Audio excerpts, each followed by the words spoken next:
The desert heat was unbearable that morning in Afghanistan. Staff Sergeant Maria Rodriguez wiped the sweat from her forehead as she adjusted her sniper scope. She had been watching the valley below for 3 hours, waiting for any sign of enemy movement. The 540 Marines from the 2nd Battalion were supposed to advance through the rocky canyon at dawn, but something felt wrong. Maria had been a sniper for 6 years. She joined the Marines when she was just 18, determined to prove that women could serve on the front lines just as well as men. Her father had been a Marine, and her brother died serving in Iraq. She carried their legacy with every mission, every shot she took. Through her scope, she could see the Marines moving in formation below. Captain Williams was leading them, just as he had planned in the briefing the night before. The mission was supposed to be simple: move through the valley, secure the village on the other side, and establish a forward operating base.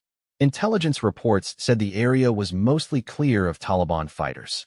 But Maria's instincts told her otherwise. She had grown up hunting with her father in the mountains of Colorado. He taught her to read the land, to notice when something was out of place. The birds weren't singing in the valley. There were no animals moving around. Even the wind seemed too quiet.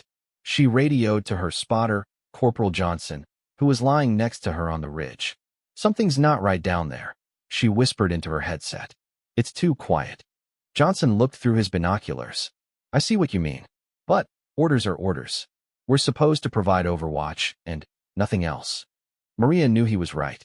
Their mission was clear: stay on the ridge, watch the Marines advance, and only engage if they came under direct attack. They were not supposed to interfere with the operation unless absolutely necessary. Colonel Martinez had been very specific about that during the briefing. As the Marines moved deeper into the valley, Maria noticed movement on the opposite ridge.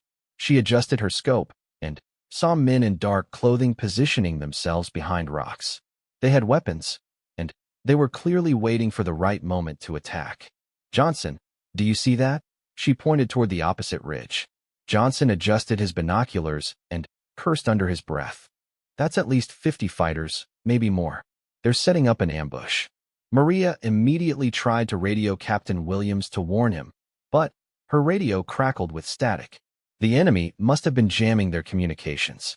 She tried different frequencies, but nothing was getting through. The Marines below continued their advance, completely unaware of the danger waiting for them. Maria watched in horror as more enemy fighters appeared on both sides of the valley. This wasn't just an ambush, it was a carefully planned trap. She tried her radio again, switching to emergency frequencies, but still nothing. The static was so bad that she couldn't even reach her own command post. The Marines were walking into a death trap, and there was no way to warn them. "We have to do something," Maria said to Johnson. "They're going to be slaughtered." Johnson shook his head. "Our orders are to maintain position. We're not supposed to engage unless we're under direct attack. But they can't see what's coming. Look at them, they're sitting ducks down there." Through her scope, Maria could see Captain Williams signaling his men to spread out as they approached the narrowest part of the valley. That's exactly where the enemy wanted them. In just a few minutes, 540 Marines would be trapped in a killing zone with no escape route. Maria had always followed orders. She had never questioned a direct command from a superior officer. But watching those Marines walk into certain death felt wrong. These weren't just soldiers, they were her brothers and sisters in arms. Many of them were barely out of high school, fighting their first deployment. She thought about her own brother, killed in an IED explosion because his unit didn't have proper intelligence. She thought about all the families back home who would receive folded flags instead of their sons and daughters. The enemy fighters were taking their final positions. Maria could see them checking their weapons, preparing for the massacre. In less than 2 minutes, the first Marines would be in the kill zone.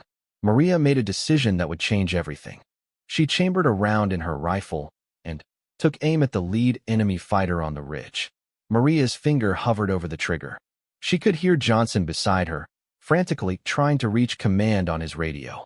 The static was getting worse, which meant the enemy jamming equipment was working perfectly. The Taliban had planned this ambush down to every detail. Through her scope, she watched the lead enemy fighter raise his hand, ready to signal the attack.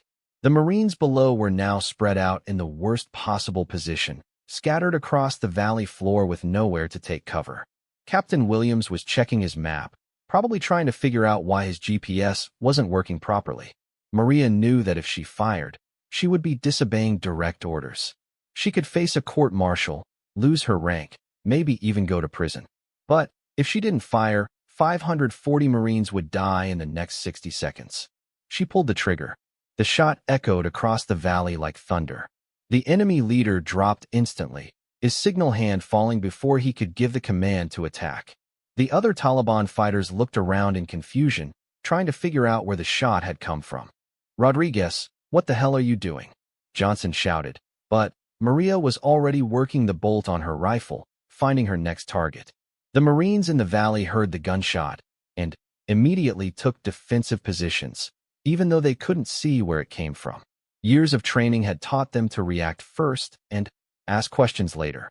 Captain Williams was shouting orders, trying to get his men to better cover. Maria fired again, taking down another enemy fighter who was trying to rally the others. Then, again, dropping a man who was running toward a heavy machine gun position. Each shot was perfect, each target carefully chosen to cause maximum confusion among the enemy forces. The Taliban fighters began firing wildly in all directions, not knowing where the sniper shots were coming from. Some fired into the valley, but most of their shots went high because they were panicking. The carefully planned ambush was falling apart. Johnson finally gave up trying to reach command and grabbed his rifle. "If we're going to do this, we might as well do it right," he said, taking aim at a group of fighters on the eastern ridge. Maria smiled grimly and continued picking off targets. She had trained for this her entire military career. Every hour on the firing range, every advanced marksmanship course, every competition she had won, it all led to this moment. The Marines in the valley were fighting back now, but they were still in a terrible position. They needed time to move to better cover, and Maria was going to give them that time, one bullet at a time. She spotted an enemy fighter trying to set up a rocket-propelled grenade launcher. That weapon could destroy an entire squad with one shot. Maria adjusted her scope for the distance and wind, then squeezed the trigger. The fighter collapsed before he could load the weapon.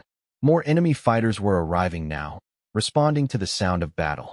Maria could see trucks moving along the ridgeline, bringing reinforcements. But the Marines below were starting to move toward better positions, using the chaos Maria had created to their advantage. Captain Williams had regrouped his men into smaller units, and they were fighting their way toward a series of rocky outcrops that would provide better cover. It was exactly what Maria hoped would happen. The Marines were some of the best trained fighters in the world. They just needed a chance to use that training. Johnson was proving to be an excellent spotter, calling out targets and helping Maria prioritize threats. "Machine gun nest, 2 o'clock, he called out. "RPG team, 11 o'clock. Sniper on the far ridge trying to get a shot at the Marines." Maria moved from target to target like a deadly machine. She had to make every shot count because she only had so much ammunition. Each bullet had to save multiple Marine lives to make this worth the risk she was taking. The battle was turning in favor of the Marines now.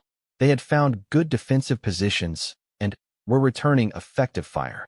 But they were still outnumbered and surrounded. They needed support, and Maria was the only support they had. She noticed movement behind the enemy lines, more reinforcements arriving with heavy weapons. The Taliban wasn't giving up on their ambush. They were bringing everything they had to finish what they started. Maria realized that saving the Marines was going to take more than just good shooting. She was going to have to do something that would either make her a hero or get her killed trying. The radio suddenly crackled to life. The enemy jamming had stopped, probably because Maria had shot the operator. Colonel Martinez's voice came through loud and clear, and he was furious. "Rodriguez, Johnson, report your status immediately. We're picking up gunfire from your position." Maria looked at Johnson, who shook his head. They both knew what was coming. Maria keyed her radio and took a deep breath. "Colonel, this is Staff Sergeant Rodriguez. I engaged enemy targets that were preparing to ambush the battalion." There was a long pause before the colonel responded. His voice was ice cold. "Staff Sergeant, your orders were to observe and report only. You had no authorization to engage." "Sir, the Marines were walking into a trap. Communications were jammed. There was no time to request permission." "Rodriguez, You are ordered to cease fire immediately and return to base. That is a direct order. Maria watched through her scope as more enemy fighters poured into the area. The Marines had better cover now, but they were still badly outnumbered. She could see wounded Marines being dragged to safety behind rocks. Captain Williams was shouting into his radio, probably calling for helicopter support that might not come in time. "Colonel, respectfully, I cannot comply with that order. The Marines need cover to extract from their position." The radio exploded with angry voices. Maria could hear Colonel Martinez arguing with someone else, probably the commanding general. She turned down the volume and focused on the battle below. Johnson tapped her shoulder and pointed to the east. A large group of enemy fighters was moving to cut off the Marines' only escape route. If they succeeded, the entire battalion would be trapped with no way out. Maria quickly calculated the distance and wind speed. It was an extremely difficult shot, over 1,000 yards with strong crosswinds. But if she could take out the lead fighters, it might slow down the flanking maneuver long enough for the Marines to reposition. She adjusted her scope and controlled her breathing. Her father had taught her that the most important shot was always the one that seemed impossible. She pulled the trigger and watched the lead enemy fighter drop. The others immediately took cover, buying the Marines precious time. Captain Williams must have seen what happened because his men immediately began moving toward the escape route. They were fighting and moving at the same time, using every bit of cover they could find. The radio crackled again. This time it was a different voice, General Morrison, the overall commander of the operation. "Staff Sergeant Rodriguez, this is General Morrison.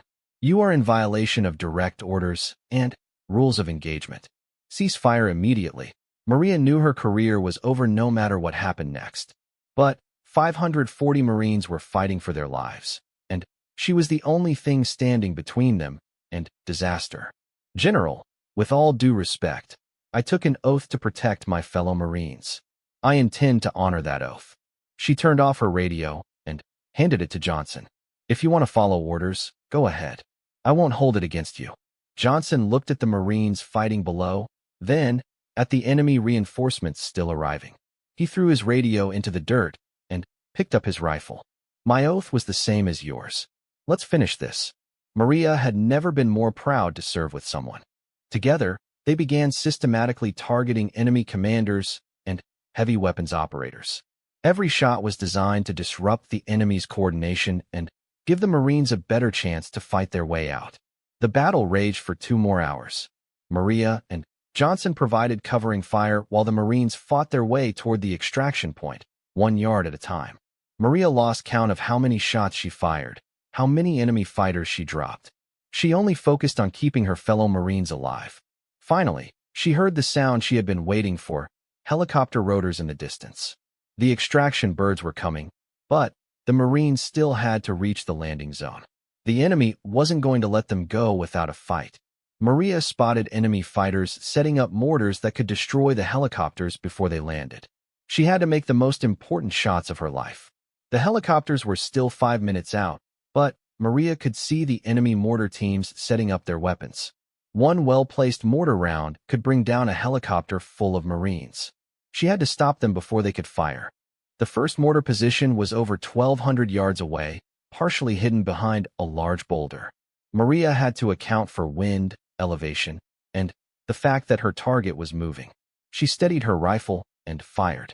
The mortar operator fell backward, and his assistant scrambled for cover. Johnson was calling out targets as fast as he could spot them. Second mortar team, 10 o'clock. Machine gun crew setting up to fire on the landing zone. RPG team moving to flank the extraction point. Maria moved from target to target with mechanical precision. Years of training had taken over, and she was operating on pure instinct. Every shot had to count because the Marines' lives depended on it. Down in the valley, Captain Williams had managed to get most of his men to the landing zone. But they were taking heavy fire from 3 sides, and several Marines were badly wounded. Maria could see corpsmen working frantically to save their wounded buddies while other Marines provided covering fire. The lead helicopter was approaching fast, but enemy tracers were lighting up the sky around it.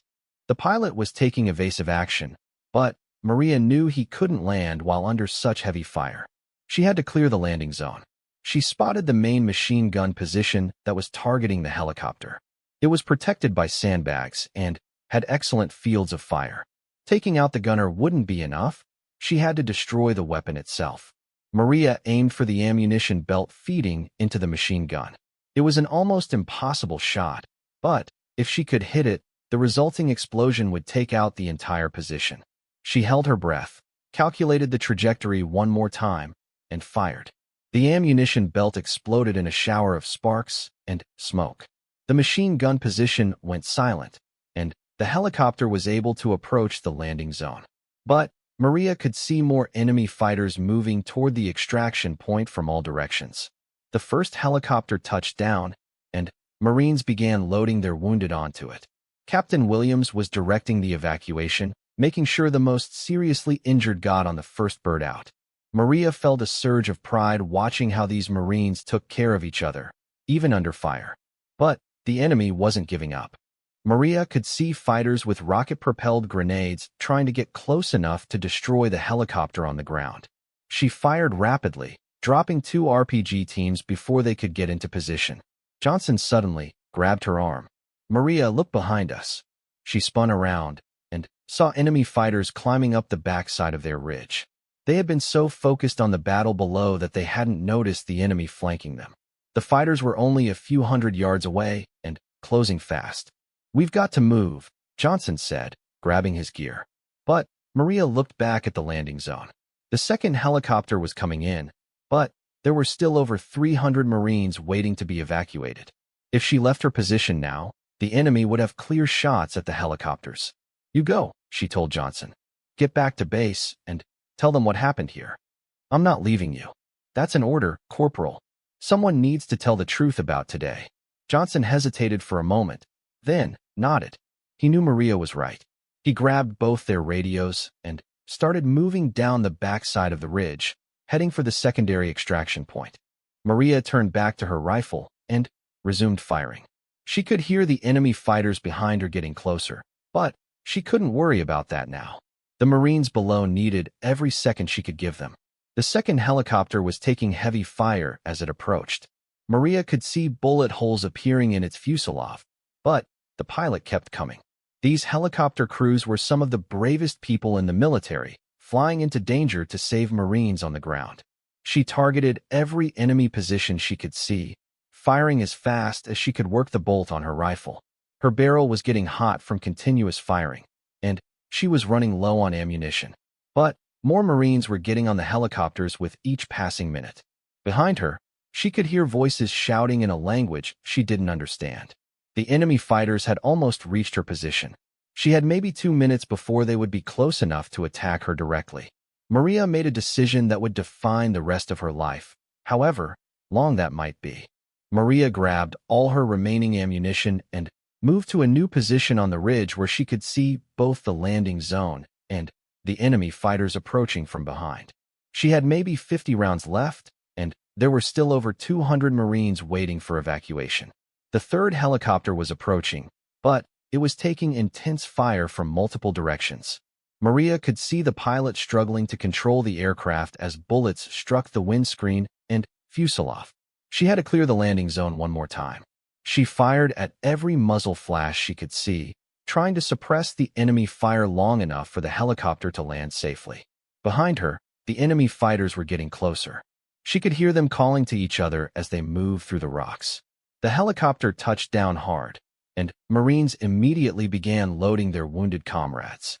Maria counted the men running toward the aircraft. There were at least 50 Marines still on the ground after this bird left. 2 more helicopters would be needed to get everyone out safely. An enemy fighter appeared on a ledge above her position, aiming an AK-47 in her direction. Maria spun and fired without using her scope, purely on instinct. The fighter tumbled off the ledge, but she knew more were coming. She moved again, this time to a position where she could make a last stand. There was a small depression in the rocks that would give her some protection while still allowing her to cover the landing zone. If she was going to die, she would take as many enemies with her as possible. The fourth helicopter was coming in, but Maria could see it was damaged. Smoke was trailing from the engine, and It was flying much lower than the others. The pilot was fighting to keep it in the air long enough to reach the Marines. Maria used her last high-powered rounds to target the most dangerous enemy positions. Each shot had to count now. She could see Captain Williams still on the ground, making sure every one of his Marines got evacuated before he left. That was the kind of leadership that made her proud to be a Marine. Enemy fighters were now attacking her position from 3 sides. Maria switched to her sidearm as they got closer, firing rapidly to keep them at bay. She had trained extensively in close-quarters combat, but she was badly outnumbered. The damaged helicopter managed to land, but Maria could see it wouldn't be able to take off again with a full load. The pilot was gesturing frantically, trying to communicate that he couldn't carry as many people as planned. Captain Williams was making impossible decisions about who would go and who would wait for the final helicopter. Maria realized she was down to her last magazine. The enemy fighters had stopped advancing and were taking positions around her, probably planning a final assault. They had her surrounded, but she could still see the landing zone through a gap in the rocks. The final helicopter appeared on the horizon. It was the last chance to save the remaining Marines, including Captain Williams and his command team. But enemy fighters with RPGs were moving into position to destroy it before it could land. Maria made one last impossible shot with her final rounds, taking out the RPG team just as they were preparing to fire. The rocket launcher tumbled down the cliff face, exploding harmlessly in the rocks below. As the last helicopter approached, Maria heard American voices behind her. Johnson had returned with a Marine fire team, fighting their way up the ridge to reach her position. The cavalry was coming, but she didn't know if they would arrive in time. The enemy fighters around her position opened fire, but Maria was already moving, using every bit of cover she could find. She could hear the Marines fighting their way toward her, their weapons firing in controlled bursts as they advanced. The final helicopter landed, and Maria watched through the smoke and dust as Captain Williams and the last of his Marines climbed aboard. All 540 Marines who had entered that valley were either evacuated safely or had died fighting alongside their brothers. None had been left behind. As the helicopter lifted off, Maria saw Captain Williams looking back toward her position. Even from a distance, she could see him salute in her direction before the aircraft disappeared over the mountains. Johnson and the fire team reached her position just as the last enemy fighters were retreating. The battle was over. The Marines were safe. Maria had broken orders, violated regulations, and probably ended her military career. But 540 Marines were alive because of the choices she made. 6 months later, Maria stood at attention in dress blues as General Morrison pinned the Navy Cross on her chest. Her actions that day had been investigated thoroughly, and the conclusion was clear. Her disobedience of orders had saved hundreds of lives. Captain Williams and every member of his battalion had written statements supporting her actions. The official citation read, "For extraordinary heroism while serving as a sniper with Marine Forces Afghanistan, Staff Sergeant Rodriguez displayed exceptional courage and marksmanship skills while providing critical fire support during a complex enemy ambush. Her decisive actions and willingness to risk her own life saved the lives of 540 fellow Marines." Maria looked out at the crowd of Marines watching the ceremony. Many of them were from the battalion she had saved that day. They weren't looking at her as a rule breaker or a troublemaker. They were looking at her as the Marine who brought them home.